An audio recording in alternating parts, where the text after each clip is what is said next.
but also meeting the challenge of BDS. If you can disrupt their rhythm, you can get in BDS's way and take them off of the interconnected passes. A lot of BDS's success comes from their ability to find one another. This third touch on the corner will not connect. One more ascend to the goal line, and Noli, with hugging the wall, will find that save. With 3:19 to go, we've gone about 2 minutes or so into this game. Not a lot of offense for either side. We come right off the kickoff, and so far we wait with Extra's POV. Yes, leading the charge in Europe right now and have for a while. Marked by 8, the core of this team. We know Monkey Moon gets a lot of the credit, but Mark has to pull the strings. I mean, it's so clinical when it's come to that close. Yeah. I can go. Yeah. I go. Nice. Yeah. He's there, Kevin. Yep. Okay, nice. Nice. I go again. Yeah. Yeah. He's down, okay. Nice. Nice. Yep. Yeah. Up. Okay. No dip, no dip. Nice shot. I go. Nice. Nice. Good. Let's go.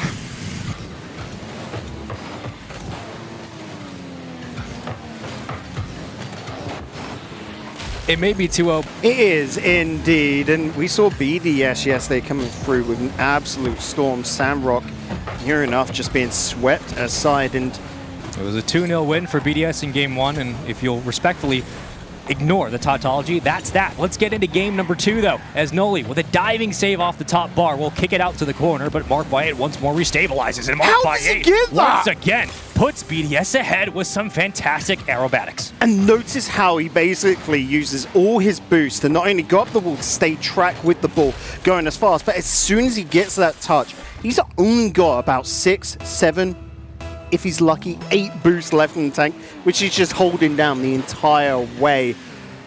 That is a precision play, but it's almost like Mark knows it.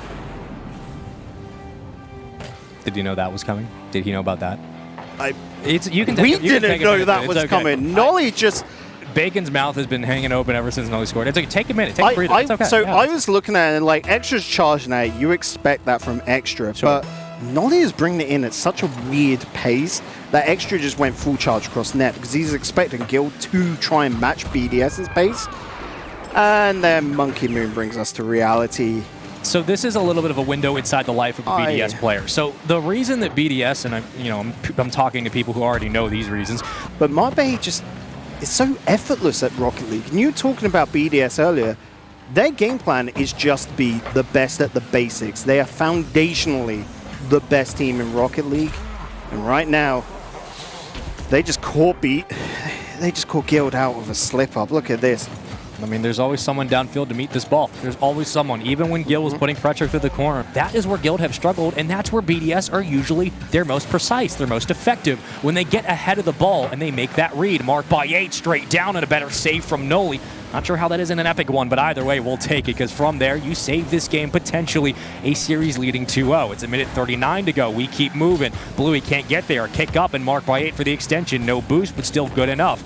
And now Noli needs to pass to Devo. Great shot. Continuing to take the ball away and make it more difficult for Guild to extend. 13, make it 10. This game's taken away, and now is the last chance. The ditch effort for Devo. All the way down, backboard, triple tap. Finally, they find something, and Noli is there. The Guardian Angel shows up with 6 seconds to go. But look at how far Guild have to go to get these goals. The fade away from Devo. Keeps going for BDS. The pressure applied once more, and Bluey, not a lot of boost, elects to leave off on the back pad instead. I think that was Marked by 8 who grabbed it, and Monkey Moon circling back in for the play. Monkey Moon can't get the double tap, but bumps out one, and the pinch from the other defender almost leads to a BDS opening goal. But so far, it has been relentless from the boys in blue as they keep this ball alive. Shot after bump, after pass, after extra touch, and Extra is there, and he gives them the lead.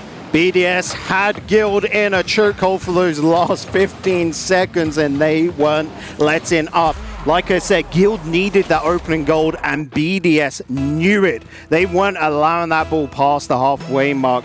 Guild, they've now got to dig deep, find whole new wells of strength, and it could be even worse. Bluey keeps it on the line, but Monkey Moon will deny him any hopes to try and get this one back. 2-0 to BDS. I mean, Bluey did everything, literally, he could, but that's a scary sight when you got everyone from BDS. They've kept it going, and when Extra starts to slow down with his possession, he's either setting up or about to bait you out, and it looks like it's the latter, as now we kick back to the other side, and the blue half we go. Bluey is there to meet the challenge, but not for long before Noli comes in with the interception, and again, we slow this one down. It always happens. It always happens right when you stop talking. It always happens right when it happens, and 2-1, Guild get on the board. You can't help but have a little bit of bias for the underdog, and obviously you're going to have a lot of the armchair experts saying, well, this didn't work, they didn't beat BDS, so this team's not going to work, Blue was a bad pickup. And I think that it's just going to take some time. That's kind of been the history with this Guild organization when it comes to Rocket League. Whatever amalgamation of the team they have, nice shot from Devo, it's going to take some time for these three to get on the same page, and when they do, we know exactly what the talent can do. not a single celebration coming out from Guild there because they know the job is not done yet. Just make sure that you're not in BDS's way. That's the simplest thing to come into a bracket, That's really, how you win a ain't Rocket it? League event. Just don't get in the way. Yeah. Guild might have had an unfavorable draw. Who knows? Seeding is what it is. But at the end of the day, if you want to win the tournament, you just got to be the best. You know, we had a quick sentiment in the end of our Sandrock Giants series, which was about, I want to say, like 20, 30 minutes ago.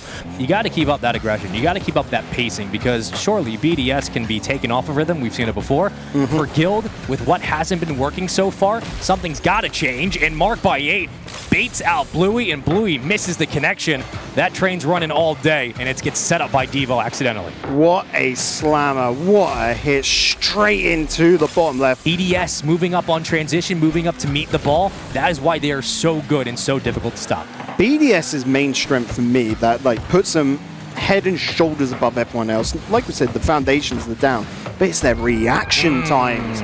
Just to be able to make the best out of any single moments. That's a nice idea from Bluey to drop it on down. Unfortunately, his teammates just weren't close enough. No. But BDS were close enough. Taking the championships at the end was just that, a blip on the radar.